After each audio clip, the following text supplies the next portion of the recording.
আসসালামু আলাইকুম।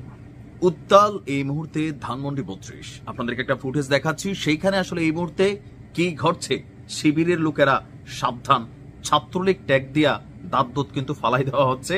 তবে ওনার দাঁতের মারি শক্ত পড়ে নাই। বাট কি ঘটছে আসুন শুনি এই ব্যক্তির কাছে। আমার নাম মামুন, আমি বাংলাদেশ ইসলামী ছাত্র শিবির ঢাকা কলেজ শাখার প্রশিক্ষণ বিষয়ক সম্পাদক। কিভাবে নিব বলেন? ওখানে যারা প্রশাসনের লোক ছিল, এখনো যারা আছে ওরাই। আমি তাদেরকে স্পষ্ট করে বলেছি যে আপনারা আমাকে আঘাত করছিলেন, আপনারা এখানে আসুন। তারা ওখান থেকে এক পর্যন্ত নাই।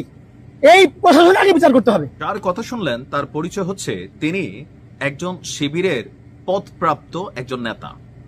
ঢাকা কলেজ, ঢাকা শহরের মধ্যে খুবই আলোচিত কলেজ, ঢাকা কলেজেরই একজন ছাত্র শিবিরের নেতা হচ্ছেন আমাদের এই ভাই।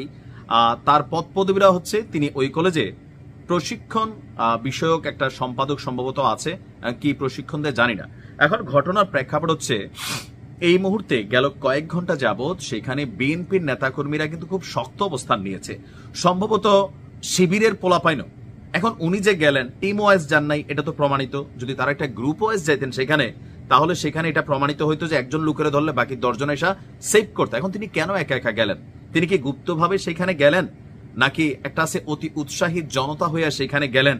কারণ এই মুহূর্তে বেশ কয়েকজন লোককে ধৈরা থাপড়াইয়া থোপড়াইয়া কিন্তু পুলিশের কাছে দিয়ে দেওয়া হয়েছে ছাত্রলীগ পরিচয় দিয়া, ছাত্রলীগ ট্যাগ দিয়া। মানে এখানে বিএনপির নেতাকর্মীরা তো এখানে এই মুহূর্তে এখন যেই ভাই মাইর খাইছেন তিনি কিন্তু বিএনপি নেতাকর্মীদের নাম নেয় নাই, কিন্তু আমি একটু আগে আমার ভিডিওটার মধ্যে বলছি যে বিএনপির নেতাকর্মীরা শক্ত অবস্থান নিয়েছেন এবং কি তারা সম্ভবত আজকে রাত্রে সেইখানে পাহারা দিবেন।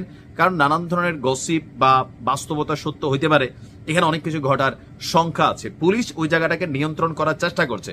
এখন ওনার অভিযোগ হচ্ছে পুলিশ ওনাকে সেভ করতে পারে না। কেমনে করবে ভাই?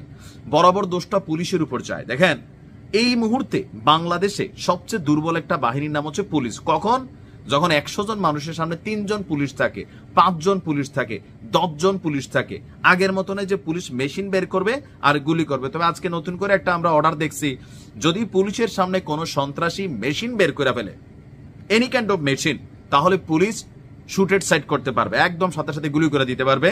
এটা আমার মনে হয় দরকারই ছিল। তবে এটার আবার অপফায়দা অনেকে তুলতে পারে, নাও তুলতে পারে, জানি না। যাই হোক, এখন ওনাকে পুলিশ সেভ করতে পারে না। কেন? এখানেও আমরা দেখছি যে উত্তাল স্রোত এই মুহূর্তে যেই দলের নেতা কর্মীরাই হোক, যে যেই পরিচয়ে আসুক, আমজনতার পরিচয় দিয়ে আসুক আর বাম জনতার, তো পুলিশ এখানে একটা রায়ট ঘটলে কন্ট্রোল করার কিন্তু ক্যাপাসিটি নাই নাই নাই।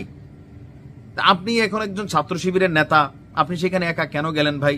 যদি এটা প্রাতিষ্ঠানিক আপনার যাওয়া হইতো তাহলে আপনারা টিম ওয়াইজ যেতেন, নাকি না ভিড়ের মধ্যে আবার এখানে ভিড়টাকে বড় করার জন্য? কারণ সামাও আরেকটা হইতে পারে উৎসাহী জনতা যে কি হচ্ছে ধানমন্ডিতে। কারণ বাংলাদেশে সুনামি আসলেও মানুষ সুনামি দেখার জন্য সমুদ্র পার চলে যায়। সো 32কে ঘিরে আজকে অনেকেই আনাগোনা থাকবে। যারাই যাবেন সাবধানে, যে কোনো সময় ঘাড়ের উপর বা গালের উপর ভালোবাসা পড়তে পারে যে কোনো মানুষের। সো একটু নিরাপদে থাকুন আর সাবধান থাকুন, ভালো থাকুন। আসসালাম।